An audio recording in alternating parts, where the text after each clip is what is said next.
தோசை சுடுறோம். தோசைக்கு இந்த உருளைக்கிழங்கு தொக்கு பண்ணியிருக்கிறோம். அதை தான் ஊற்றி தோசை சுட போகிறோம்.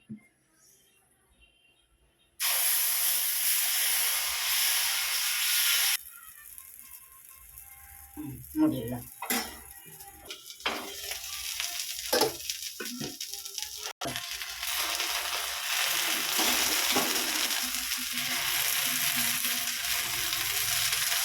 வித்தியாசமான முறையில் பண்ணுறீங்க. உருளைக்கிழங்கு நம்ம மசாலா தோசை கேட்கலப்பா ஹோட்டலில், அது மாதிரி இது.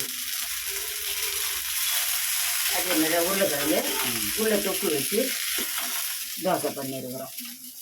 வாங்க நம்ம எல்லோரும் மசாலா தோசை சாப்பிட்லாம். வீட்டில் செய்த மசாலா தோசை. இந்த உருளைக்கிழங்கு தொக்கு பண்ணிவிட்டு மாவு ஊற்றி தோசை சுட்டுருக்குறோம். வாங்க நம்ம எல்லோரும் சாப்பிட்லாம். வாங்க சுடு சுட சாப்பிட்லாம். வாங்க.